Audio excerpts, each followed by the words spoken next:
Une fois qu'on est out, en fait, on fait notre coming out tous les jours. Que ce soit avec des nouveaux collègues qui arrivent dans des équipes, même si on va chez le boulanger, quand on va chez le médecin. Faire son coming out une fois dans sa vie, ça n'existe pas. Bienvenue dans Yaka, le podcast qui te fait oser. Un podcast proposé par Abeille Assurance. J'ose pas, plus tard. Je vais pas y arriver. Je peux pas le faire. Je peux pas le faire. Non, plus tard. Plus tard. Ah, Yaka, faut qu'on... Yaka. Yaka Yaka. Yaka Épisode numéro 2. Manager lesbienne à moins de 30 ans, je l'ai fait.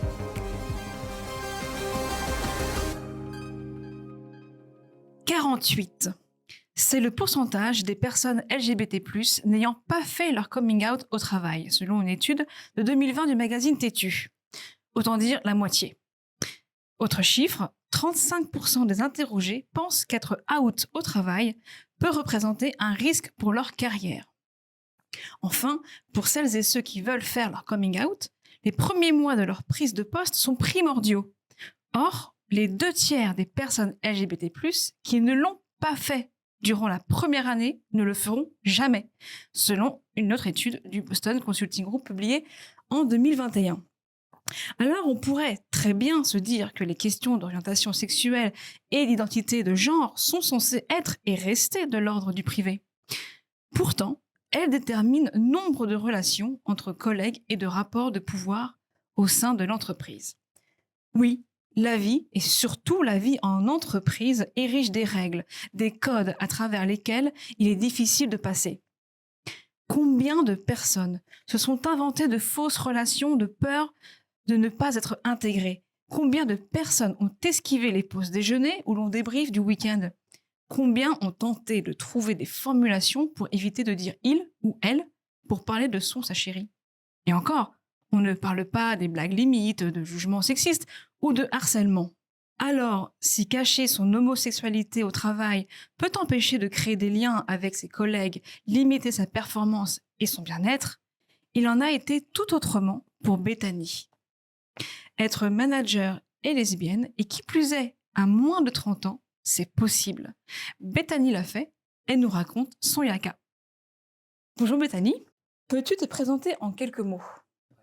Bonjour Alicia, donc je suis Bethany Randall, je suis responsable de l'équipe web analyse côté digital, manager d'une équipe et lesbienne. Et dis-moi, d'où te vient ce petit accent si charmant? Je suis anglaise, toute ma famille vient de là-bas et ça fait 7 ans que je suis en France. De quel coin plus particulièrement? Près de Birmingham, mais à la campagne. Tu travailles donc effectivement chez Abeille Assurance depuis 6-7 ans.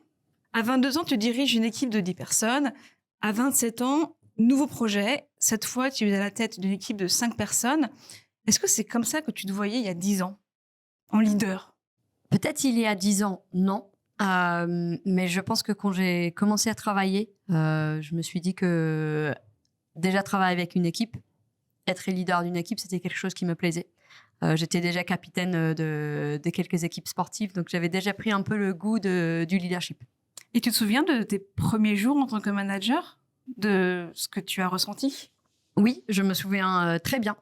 Donc j'avais commencé à travailler à Aviva au UK, à Norwich, à 22 ans.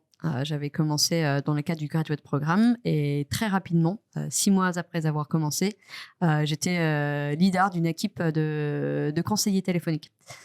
Je me souviens très bien de mes premiers jours, moi-même mettant un doute sur est-ce que les personnes vont croire en ma crédibilité en tant que leader. Je suis le plus jeune. Ça fait 6 mois que je suis là, que j'apprends les produits, que je comprends à connaître l'entreprise. Est-ce que je suis crédible dans ce poste? Un petit manque d'assurance, quoi. Enfin, sans mauvais jeu de mots. Ouais, donc pas hyper confiante. Selon toi, quels sont les atouts d'un jeune manager? Est-ce que tu penses qu'on s'adapte plus vite au changement, par exemple, tu vois, à des cadences plus rapides, de nouveaux outils? Je pense que c'est possible. Je pense qu'il y a également, pour moi, le fait que je teste. Souvent, la première fois que je vais tester un format de réunion ou un format de rétrospective avec l'équipe, ça va être la première fois que je vais le faire en réel. Et donc, le fait d'être plutôt ouverte, de prendre des feedbacks, de pouvoir, si quelque chose ne marche pas, du premier test, peut-être le refaire. Et si au final, ça ne marche pas, ne pas avoir peur de changer et de bousculer. Et je pense que j'ai eu la chance d'avoir des équipes qui acceptaient ça également. Ce mode de fonctionnement. De ce mode de fonctionnement, de pouvoir justement tester des choses, dire si ça marche pas et on fera autre chose. Et de ne pas dire j'ai pris une décision, donc je reste sur cette décision, sur la manière de fonctionnement, par exemple, d'être agile dans notre manière de penser. Pour moi, c'est un atout. Alors, revenons au sujet que j'évoquais en introduction, le fait d'être out au travail. Avant de l'avoir été au bureau, quand as-tu été out chez toi, dans ta sphère privée? J'ai commencé à dire à mes amis que je pensais que j'étais lesbienne. Je me confiais mes parents encore, mais je disais, je pense que je préfère les filles. Mais vers quel âge ça? Vers 16-17 ans. Ouais, ok. À des amis très proches et pas à toutes mes amies. Ensuite, j'ai eu l'occasion d'aller à une université en Angleterre où il y avait une grosse communauté LGBT, c'était quelque chose qui était mis en avant. Et tout de suite, j'ai décidé d'être out dès mon premier jour. J'ai dit, il y avait des soirées LGBT, je proposais à mes amis d'y aller, donc c'était relativement simple. Mais je ne suis pas encore out à ma famille. Donc je vivais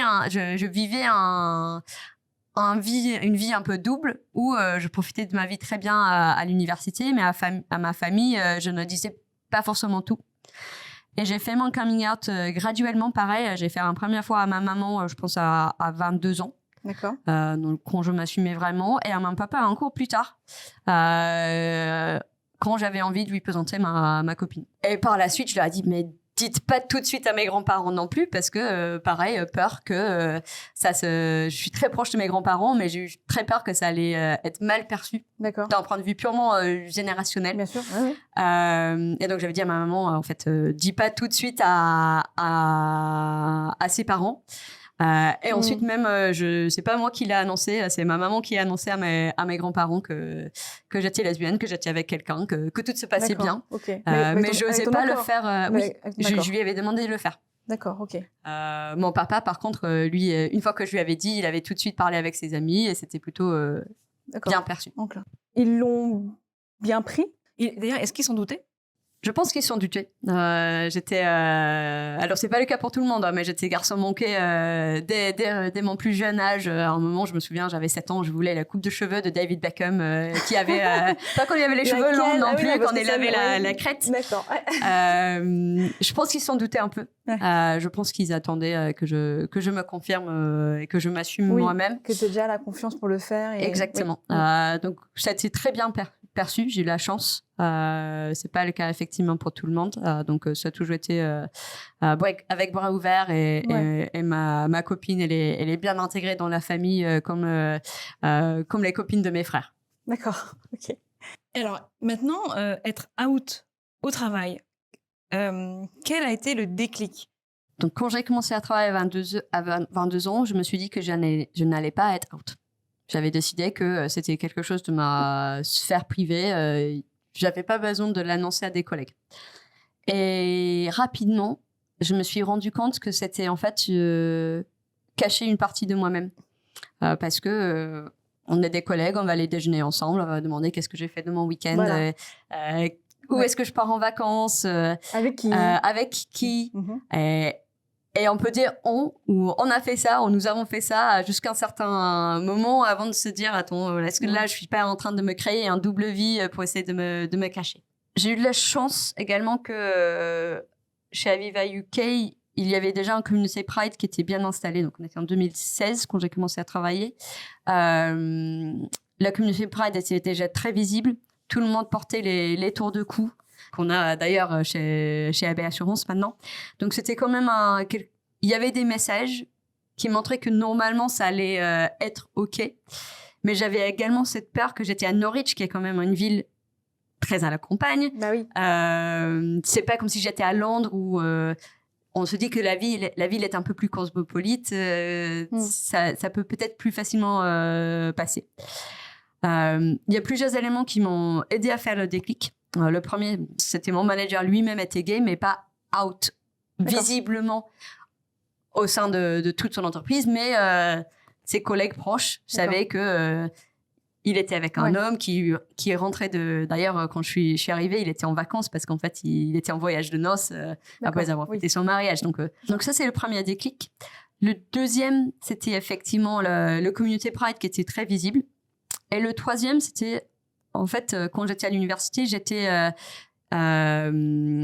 assez active dans la Community Pride. Cette partie-là me manquait dans la vie d'entreprise. Et donc, j'avais envoyé un mail, effectivement, au Community Pride en disant, voilà, je viens d'arriver, ça m'intéresse de pouvoir participer aux différentes actions.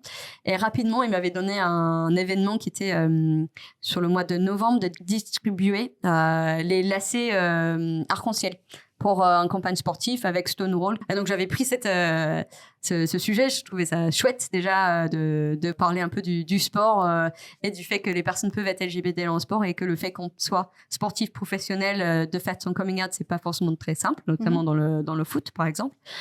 Et donc, j'étais... dès le mois de novembre, j'étais très visible à l'entrée de l'immeuble en donnant les lacets et en parlant des gens. Donc, en fait, ça s'est fait relativement naturellement, en fait, sans que j'avais besoin de le dire. Mais je pense que par la suite, en fait, dans le cadre du programme Graduate, j'ai changé de travail tous les ans, dans un pays différent. Et donc, à chaque fois, je me suis reposé la question, est-ce que je vais être out? Est-ce que je vais rien dire? Donc, je suis ensuite partie au Vietnam, où justement je me suis dit c'est pas forcément dans les mers du pays, je vais rien dire en fait, je vais juste prudence. À chaque fois tu joues la carte de la prudence. Exactement. Tu vois, tu tâtes un peu le terrain, tu vois si c'est enclin ou pas, et après effectivement si t'es à l'aise. C'est ça. Et donc en fait au Vietnam j'avais décidé que je n'allais pas être out jusqu'à ce que en fait ma copine qui était restée en France, elle avait perdu sa maman. Et donc, en fait, j'avais besoin de prendre quelques jours pour être là pour elle dans ce temps qui était un peu compliqué. Et pour pouvoir demander des jours, il fallait un peu expliquer la situation parce que c'est rare, en fait, qu'on a besoin ou envie de prendre des jours à un mois après avoir commencé un travail. Donc, j'ai dû un peu dévoiler toute la situation, toute l'histoire à mon manager qui l'a plutôt bien pris, même si elle a eu pas mal de questions, parce que pareil, je pense que c'était juste une histoire de connaissance. En fait, elle posait des questions sous des éléments qu'elle ne savait pas. Donc, mais c'était quand même des questions qui me mettaient un peu mal à l'aise. Retour en France, là, j'étais out. Par contre, quand j'ai repris une équipe en 2022, et je me suis reposé la question, est-ce que je ne vais pas le dire à mes collègues? À nouveau. D'accord. En me disant, c'est une nouvelle direction, les gens ne me connaissent pas forcément. Pareil, je tâte un peu le terrain, je vois comment ça se passe. J'y reviendrai un peu après, mais quand tu as choisi de travailler chez Aviva UK, est-ce que tu as choisi cette boîte parce que tu savais qu'ils étaient ouverts sur les questions, et même d'ailleurs proactifs sur les questions LGBT+. Je ne dirais pas que c'était le facteur principal, mais c'était un des facteurs pour lesquels j'ai postulé à Aviva. Sur leur page de recrutement, ils mettaient en avant qu'ils avaient un Community Pride, qu'ils venaient de gagner des prix. Pour moi, c'était un message assez fort qui m'a permis également de sentir à l'aise lors de l'entretien, de parler de mes expériences dans le Community Pride à l'université où effectivement j'avais des exemples de leadership que je voulais bien partager. Mais je me suis posé la question dans d'autres entretiens sur est-ce que je dis plutôt que c'est une autre asso, pas le Community Pride. Mais le fait que ça avait été un peu mis en avant, je me suis dit c'est le moment justement d'en parler. Oui. Être out au travail, ça a changé quoi pour toi dans ta propre perception déjà peut-être et dans celle de tes collègues et équipes que tu manages? Je pense que pour moi, déjà, ça veut dire que je peux venir à 100% moi-même au travail. Si, par exemple, ma copine a un empêchement et j'ai besoin d'être là, je peux juste dire en fait, ma copine a un problème, il faut que j'aille aider. Comme n'importe qui d'autre. Ça évite de devoir créer des doubles histoires et de mentir un peu pour cacher quelque chose derrière qui, au final, n'est pas très grave. Donc, ça me permet d'être 100% dans mon travail, d'être concentrée sur ça et de savoir si jamais un problème, il n'y a pas de problème. Je pense que ça me permet également d'être authentique dans qui je suis, dans comment je parle avec mes collaborateurs. Peut-être d'avoir apporté une vision différente, je sais pas. Mais j'espère que ça montre à mes collègues le fait que je leur confie cette partie de moi, qu'on est en confiance et que s'ils ont un problème, ils peuvent m'approcher en toute confiance et toute bienveillance. Quelles sont les bonnes rencontres qui t'ont permis de t'affirmer en tant que LGBT et manager? Est-ce que tu as des rôles modèles qui t'inspirent, par exemple? C'est une bonne question. Merci. J'ai eu la chance qu'on avait un sponsor du Community Pride qui était au niveau CDG et qui était elle-même lesbienne, qui parlait assez fortement de pourquoi c'était important d'être visible et qui avait aussi raconté l'histoire qu'elle n'était pas out tout au début et que effectivement en parlant avec des mentors on lui a un peu encouragé de pouvoir être plus elle-même, de pouvoir plus s'affirmer, que peut-être c'était une étape nécessaire. Donc ça m'a bien marqué. Ensuite, j'ai eu effectivement la chance avec le Community Pride de rencontrer d'autres personnes qui étaient un peu dans ma situation, qui avaient peut-être passé par le case j'ai envie de faire mes preuves, de montrer que je peux travailler et je suis pas juste là parce que je remplis un quota. Oui. Est-ce que au cours de ta carrière, tu as ressenti de l'homophobie ordinaire? Tu sais, ces remarques déplacées qui ont tendance à glisser car proférées sous couvert de l'humour, mais qui à la fin de la journée sont restées bien accrochées. Je pense que j'ai eu la chance. Je n'ai pas de souvenir d'avoir confronté à ces remarques. Mais j'ai des amis qui, dans d'autres entreprises, ont effectivement eu des commentaires, déplacés, des petites blagues où sur le moment, tu rigoles parce que tu sais pas trop comment réagir. Mais bon, petit malaise quand même. Petite malaise quand même. Ouais. Peut-être tu passes ton après-midi à réfléchir derrière en disant est-ce que j'aurais dû dire en fait ça Oui, s'est dit et puis que ça te trop. cautionne aussi quelque part, tu vois. Enfin, oui. Donc, Est-ce que je peux lui dire en fait non, c'est pas drôle. là c'est pas drôle, Ouais. même c'est homophobe, parce que souvent les gens en fait ils se rendent même pas compte que c'est homophobe ou que c'est déplacé. Et je pense que ça aussi c'est quelque chose. Alors pareil, j'ai jamais dû le faire au sein d'Abeille Assurance, mais dans mon sphère privé par exemple, je joue au rugby, on a un club, une équipe féminine mais également une équipe des garçons, et quelquefois on doit leur dire non en fait là tu pousses un peu les limites. Le fait de pouvoir s'affirmer également en disant non là tu dépasses la limite, c'est aussi quelque chose qui prend beaucoup de courage selon comment tu connais la personne ou pas. Selon toi, est-ce que c'est plus facile de vivre caché avec une forme de pression et de malaise, ou plutôt d'être out et de s'assumer, mais avec les revers que cela peut comporter? Je pense que ce qui c'est important de dire, c'est qu'une fois qu'on est out, en fait, on fait notre coming out tous les jours. Que ce soit avec des nouveaux collègues qui arrivent dans des équipes, si on va au boulanger, quand on va chez le médecin, de faire son coming out une fois dans sa vie, ça n'existe pas. Je pense, même si c'est vraiment une décision personnelle, pour moi, c'est mieux d'être out. Ça me permet d'être honnête par qui je suis, de se dire oui, j'ai passé on a fait ça avec ma copine, on a un problème avec le chien, voilà, c'est des choses qui au final se disent très simplement si on est hétéro, quand on est homo, on se pose un peu plus la question. Donc je pense que les deux sont compliqués, mais moi je vis à 100% le fait que je suis lesbienne, et c'est juste voilà, je me pose quelquefois les questions en fonction des conditions. Si je vais en vacances dans un pays où je sais que le fait d'être LGBT c'est soit illégal, soit c'est mal vu, avec ma copine on se dit on va pas se tenir la main, même il y a certains pays où on s'était dit on va pas y aller parce que ça vaut pas le coup, c'est trop risqué. Tu es dans une entreprise signataire de la charte de l'autre cercle, une association œuvrant pour l'inclusion des personnes LGBT+ au travail. À l'époque, au moment de la signature en 2017, il y avait un peu plus d'une 50aine de signataires. Donc autant dire que Abeille Assurance faisait figure de pionnière. Aujourd'hui, 260 entreprises ont rejoint la charte, dont des grands groupes du CAC 40. En octobre 2022, cette association publie une étude Ipsos qui révèle que 66% des Français estiment que l'entreprise doit tout faire pour favoriser l'inclusion des personnes LGBT+.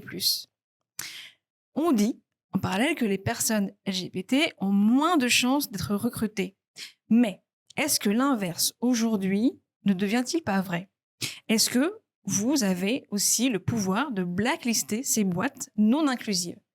Est-ce que tu as l'impression que les rôles s'inversent petit à petit? Oui, mais je pense que ce n'est pas juste un phénomène pour les personnes LGBT. Je pense que les personnes aujourd'hui, par exemple sur tous les sujets d'environnement, les jeunes sont beaucoup plus amenés à regarder quel est l'impact environnemental d'une entreprise ou lequel je vais postuler. Je pense que c'est pareil pour ces sujets d'inclusion. Que le fait de voir qu'une entreprise a des vraies actions, et c'est juste pas du pinkwashing, c'est juste ils en parlent parce qu'ils se disent que ça leur fait être bien vu. C'est des choix qu'on peut prendre. Pour moi, c'est important, si jamais je voulais changer de travail, d'aller dans une entreprise où je savais que j'allais être acceptée dès le début. Et le fait de voir que, pareil, qu'une entreprise est signataire d'une charte, qu'il a des actions concrètes derrière, parce que c'est quand même ça qui est important. Ça fait partie d'un peu de l'analyse de marché qu'on est en train de chercher à changer de travail.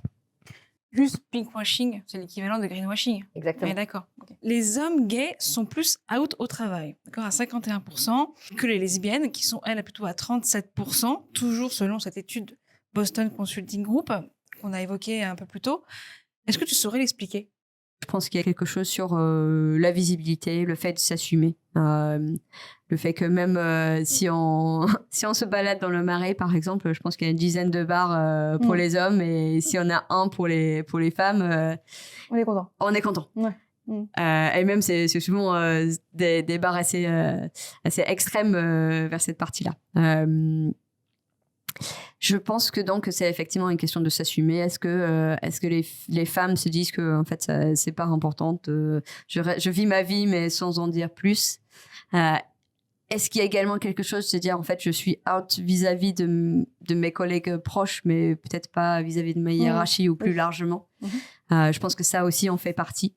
Et peut-être il y a également un mouvement où les gens maintenant ils sentent plus le besoin de vraiment faire un coming out. En fait, c'est juste partie d'eux, et on voit dans les jeunes générations en fait que il n'y a pas de moment officiel. Il n'y a pas de moment officiel. Voilà, je suis avec une copine, et basta. Et peut-être c'est pour le mieux. Alors ça m'amène justement à évoquer la question de l'identité lesbienne et ce constat de l'enquête Voila, V-O-I-L-A-T, menée par l'IFOP pour l'autre cercle en 2022. 53% des femmes lesbiennes ou bisexuelles déclarent avoir subi au moins une agression ou une discrimination dans leur environnement professionnel. De fait, 2/3 d'entre elles font le choix de l'invisibilité auprès de leurs collègues ou de leur hiérarchie. La question de la visibilité des femmes lesbiennes renvoie à cette culture sexiste encore bien ancrée. Pour le dire autrement, la présomption d'hétérosexualité reste la norme. On en arrive à un climat propice pour jouer la carte de l'autocensure et de cultiver son invisibilité. Bon, le chemin vers l'inclusion des femmes lesbiennes semble donc plus long. Comment on fait ? Est-ce que, encore aujourd'hui, tu vois des amis, des proches, des collègues s'autocensurer sur leur orientation, voire même peut-être se freiner sur leurs ambitions professionnelles de peur d'être discriminés ?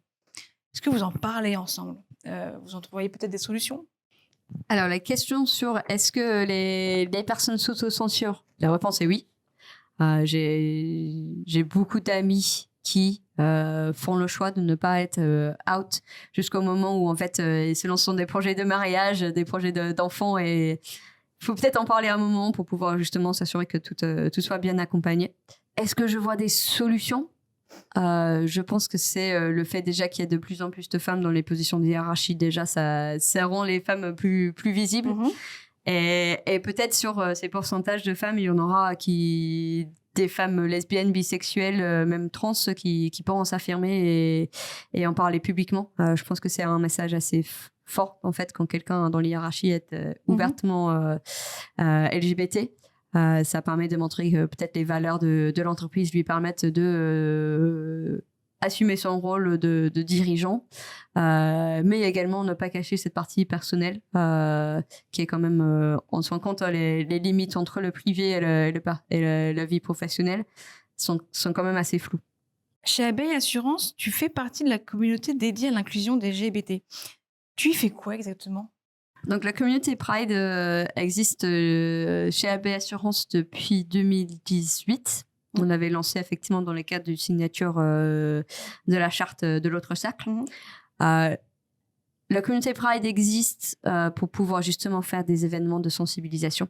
On a fait beaucoup de webconférences, de tables rondes sur des sujets différents parce qu'au final, LGBT+, ça inclut énormément de choses et qui peuvent aller également dans des questions plus comme en tant que parent, comment est-ce que je peux gérer le coming out de mon enfant, qui sont pareil comme des situations que potentiellement des collègues d'Abeille Assurance vont devoir gérer. Donc, on essaie de faire effectivement des événements de sensibilisation, de parler autour de nous, d'essayer justement de créer cet environnement de bienveillance où les personnes se sentent à l'aise d'être eux-mêmes. Parce que on l'a vu dans les études et même d'un point de vue personnel, le fait qu'on puisse être 100% nous-mêmes au travail sans devoir en cacher une partie, ça permet quand même de mieux performer parce qu'on est 100% concentré sur ce qu'on doit faire. Est-ce que tu as constaté des impacts positifs par rapport à tes actions? Est-ce que tu as déjà eu des retours de personnes LGBT que tu aurais inspirées ou à qui tu aurais donné des clés pour avancer, même sans le savoir d'ailleurs? J'ai un exemple qui vient en tête. En 2022, 2021, je sais plus, j'étais nommée dans l'autre cercle, dans les 20 jeunes LGBT du monde du travail. J'avais eu quelques messages derrière des personnes justement qui me remerciaient d'avoir été visible, d'avoir parlé du sujet. D'être porte-parole, exactement. Donc c'est toujours... ça fait toujours un peu du bien. C'est comme tout, quand quelqu'un te dit que tu as bien fait quelque chose, ça fait toujours un petit moment de chaleur. Et si ça permet aux gens de se dire, oh oui, en fait, je peux le faire, et ben c'est tant mieux. Alors justement, on en vient à notre question finale. Que conseillerais-tu à des jeunes LGBT qui veulent faire leur coming out au travail? Quel serait ton conseil pour passer de Yaka à Y'a plus qu'à? Je pense que c'est une question très personnelle. Je trouve que on va pas forcément... c'est pas quelque chose où on va dire j'arrive un matin au travail, j'amène un drapeau LGBT et je le mets partout. Je suis pas sûre que... Il n'y a pas de recette magique. Il n'y a pas de recette magique. Ce qui a marché pour moi, c'était justement de déjà tester un peu le terrain avec des collègues en parlant de certains sujets. Et puis surtout, juste dire au bout d'un moment, en fait, ce week-end avec ma copine, on a fait ça, on vient de déménager, on va partir en vacances pour faire ça, on est en train de parler de ces événements et en fait on le glisse un peu et on voit les réactions. Et, j'ai eu de la chance, j'ai jamais eu de mauvaises réactions.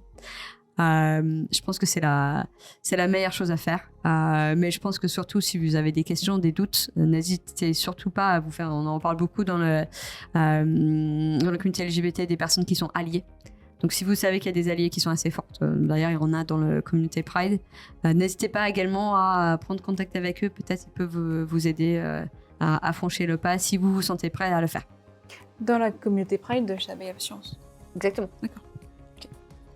Écoute, merci beaucoup Bethany d'avoir partagé ton expérience. On espère que ça donnera effectivement l'envie d'oser à celles et ceux qui n'osent pas. À bientôt dans un nouvel épisode de Yaka. Vous venez d'écouter Yaka, un podcast produit par Abeille Assurance.